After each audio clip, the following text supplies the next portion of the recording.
Welcome to the 5% Club podcast, the space where ambitious leaders go to master their careers and their lives. I'm ShaylaMKing, a former C-suite executive turned performance and happiness coach. And this is the podcast for leaders who want it all. The promotions, the paychecks, and luxurious amounts of time for what matters most. Each week, I'll teach you how to work less, make more, and design a life you love. Let's go.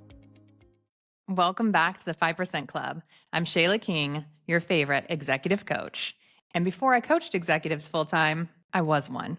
A C-suite executive in the rooms for all the conversations, from billion-dollar deals to strategy, trainings, offsites, and team performance discussions. I have seen it all. I've been in hundreds of high-stakes executive meetings, and I know exactly what good looks like and what doesn't.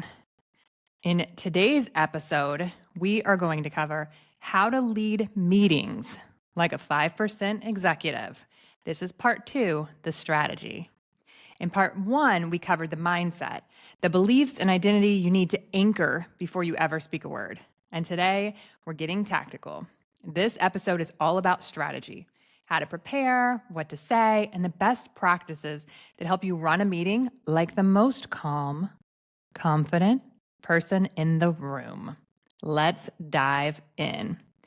First of all, step 1, know your audience. Now, this comes straight from change management best practices. I used to work in M&A integration, and so I was in charge of all of those day one conversations when you're letting a company and their employees know that they have been bought by another company. And in order to be able to have those conversations be effective, you have to know who your stakeholders are. You have to know that, the product group may have a completely different concerns than the finance group, than the manufacturing teams, right? And so you need to get inside the heads of your audience so that you can customize your messaging accordingly. So when rolling out any big initiative, we often create a stakeholder matrix to understand the key players, their influence, what they care about, and how to communicate with them. Guess what? This works beautifully for meetings too. So this does not have to be complicated. Just take a few minutes to think through your most influential stakeholders, depending on the topic, and mentally walk through these 5 questions. 1, what do they already know about your subject? You don't want to start out with a bunch of additional detail that they don't want to interrupt you from, but they're completely bored and already checking out of your presentation. So what do they already know about your subject?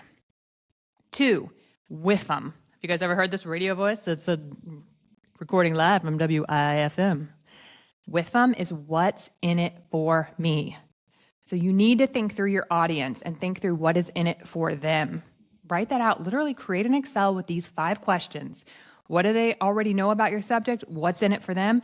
And then on the left-hand side, you're going to have your different stakeholder groups, and you're going to answer these for every one of them. It actually won't take that long, and it will dramatically change your presentation. 1, what do they already know about your subject? 2, with them. What's in it for them? 3, what do they care about most? What angle of this project do they care about most? And it will be vastly different, right? One might care about the manufacturing footprint and what that's going to look like. While, of course, your supply chain leader is more worried if you have suppliers that have what you need to be successful. And of course, the CFO and the finance team is going to care about the numbers. So know ahead of time what area that they care about the most. And in the meeting, you can address those specifically for those audience members. And you can leave out all the stuff that nobody cares about, but you find interesting as the project owner. All right, number 4, what questions or objections might they have? So I want you to think about ahead of time, if I'm in their seat and I see this material, what questions are going to come up for me? And take your stab at the top 2 or 3 questions that they might have so that you can be prepared accordingly. And then number 5, what pressures or objections might they have? So do they have competing priorities it's going to be really hard for them to take their team off of and put on this? Or do they have a history with this customer or product line where they have some doubt in mind because of something that's happened historically? Or are they just spread really thin right now because they're down in their team? I want you to think about what pressures might they have. And this one is missed so often because people think about their project on its own. They don't think about this leader and all of the 15 projects that they have going on right now and what their key pressures are in their organization. So taking a moment to think about how will they see this with their bigger picture is really important. It might be one of their top 3 priorities. It might not even cross their mind because they have so much else going on. You knowing that is important. All right, those are our 5 questions. And I will actually create a tool for you so you can send me an email at shayla@evolve-career.com, and I will send you those 5 questions and a little workbook back. All right. You can even group people into general categories like legal, finance, operations, or product. This doesn't have to take that long, but it will completely change how you show up, how you share your material, and get what you need out of the meeting and help them get what they need to. So when you prep this way, your message feels tailored, strategic, and customer focused. Everything becomes easier, faster, and more collaborative. There was a saying at Coke that I really liked that was, we had the responsibility to effectively articulate our point of view. I love that. You have a responsibility to effectively articulate your point of view, which means taking it from the mess and all of it and honing it down to that audience and what makes the most sense so you can respect their time and get through it faster. Speaking of, let's go to step 2. So step 1 was know your audience. Step 2 is know your material. Before you build slides or prep your speaking notes, I want you to ask yourself, are the right people in the room? If key decision makers aren't present, your meeting may stall out. Or if there's a group that could have a really unique perspective on this and could give you historical guidance, you want them in the room. And think ahead and get that alignment early. You may need to have some prep sessions with some of those individuals to say, here's what the meeting's about, here's why you were invited, and here's how I need you to add value to the meeting. Okay? And then think about, do they have the right information before the meeting? Don't surprise them with heavy content at the table. Give them time to digest anything complex in advance so the conversation can be productive. I always say get your deck out 48 to 72 hours in advance. It always annoyed me when somebody would send it to me, even at noon the day before, like they didn't assume that I had anything going on in the afternoon. My afternoon was clear just to read this, 35-page deck from marketing before the meeting tomorrow. I need more time than that to be able to add it into my calendar and prepare accordingly. All right, so then you're going to think, what is the purpose of this meeting? You need to know this for yourself and be able to communicate it to others. If you don't have a clear purpose, you won't have clear outcomes. Along with that comes a clear agenda. Know the subjects, know the structure, know what topics are most critical and put them in order accordingly. We don't always get to everything we plan to in a meeting, so the things that are most critical need to be at the top. And know what success looks like by the end of the hour. For each section or slide that you have, you should identify your key point, your key takeaway, or your key ask, whatever the point is of that slide. You don't have to remember, and this can be really freeing, you don't have to remember every single point that you want to make. You don't have to remember every single, script it all out. But I want you to know, why am I showing this material? What is the key point that I want my audience to hear? Right?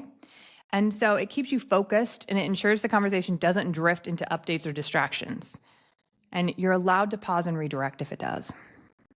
So let me give you an example too about the control you can have around meetings. And we can do a whole nother section on how to have effective meetings, because I think that's a little different than how to be the leader of the meeting. But you want to go to meetings that you can give and get value. And if you're not, then you need to redirect either the topic of the meeting or leave the meeting. So here's an example. One time I sat in a meeting between customer service team and a sales team, and the presenters were talking through year-end accomplishments. But the sales team had told them ahead of time, we're inviting you to our meeting so that we can walk through these issues that we've had. And so what was going to happen is they were going to just let them present, and we were going to leave an hour later with no progress made on the critical conversations, and they just did horse and pony show, right? And so I paused and I said, while I appreciate the presentation, our goal for today's meeting was to discuss the challenges between these two teams.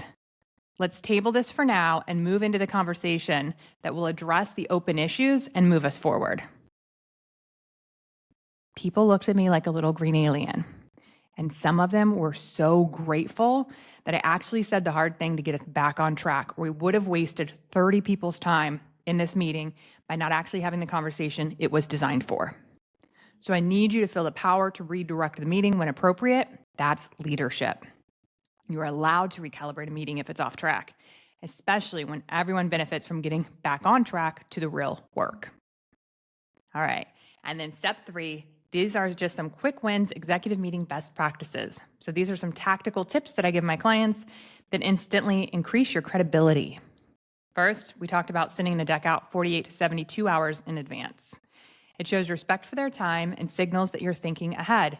It's not all last minute. Nobody likes being blindsided in a meeting. And then this is really important. And this one change, if you could just do this, you will change how you show up for meetings. I want you to open it by stating your goal. For today's meeting, here's what we're here to accomplish. We're going to walk through X, and what I need from you is Y. And then you're going to ask them, is there anything else you want to accomplish today? Do that one thing, and your meetings will run so much better, and people will really appreciate that you were clear about what you needed, and you gave them a chance to speak up and say what they need out of the meeting. All right? And then here is the exec up level, the 5% up level. One of the things we work on a lot with my clients is how to manage up. And so a lot of times leaders are really good at managing their team, but managing sideways or managing to the C-suite is difficult. So here's what you're going to do. You are going to be specific about what you need from them. Conversations can really go awry when it's just like, here's the information, and then you pause and let everybody interject on any topic that they find interesting or they want to talk about. Instead, you are going to direct the conversation. Here's an example. We feel confident about the cost assumptions, but we'd like your guidance on the revenue side. Here's what the customer's projecting. In your experience, how reliable has that customer's projections been historically? And do you see any other potential customers we could consider for this product? That is saying, I need your expertise, I respect your experience, and I need you to give me feedback on this, not on everything. You could spend that entire hour going through cost assumptions you already felt great about and never get to those key points if you don't state up front what you want from the conversation. That pointing it as well makes people feel more relaxed and ease because they know what to expect and what you want from them. And that is a 5% executive. All right. And then, of course, asking them if there's anything else that they'd like to cover, and make sure that you tackle while we're there together. It positions you as strategic, collaborative, and prepared, not reactive. All right, so let's wrap it up. You don't need to be the smartest person in the room.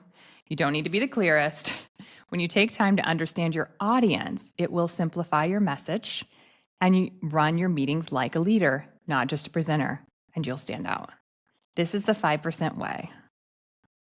So your evolve work for the week is to send me an email if you want the 5 questions and the spreadsheet for your stakeholders. Again, that's at Shayla@evolve-career.com, and I will send you that free tool. And you can fill it out for your next meeting. And I want you, as your one thing to practice, is that opening. Here's what I want to accomplish today in our meeting, and here's exactly what I need from you. All right, that one thing will make all the difference. If this episode gave you a new approach to leading meetings, I'd love for you to subscribe and leave a 5-star review. It's the best way for us to get this podcast out to more people, and send it to a colleague who's ready to be taken more seriously at work. And if you want my help mastering this in your own career, you can get on the wait list now at ShaylaKing.com, ShaylaKing.com. And if you get on the wait list, you'll be the first to know when a one-on-one coaching spot opens. Those usually sell out within 24 hours, so you want to be on the wait list. And when our next cohort of the Performance and Happiness Lab opens. All right. Your leadership is a skill. Let's build it with intention. your coach, cheerleader, and accountability partner. This is Shayla, and I can't wait to see you again next week. Let's evolve together. Thanks for joining me in the 5% Club today. If you're ready to work less, make more, and design a life you love, go to ShaylaMKing.com to join the 5% Club waitlist. Each Monday, I'll send you something you can implement immediately, and you'll be the first to know when applications open for the Performance and Happiness Lab, my group training program designed to accelerate you into a happy, confident executive who loves their whole life. See you there.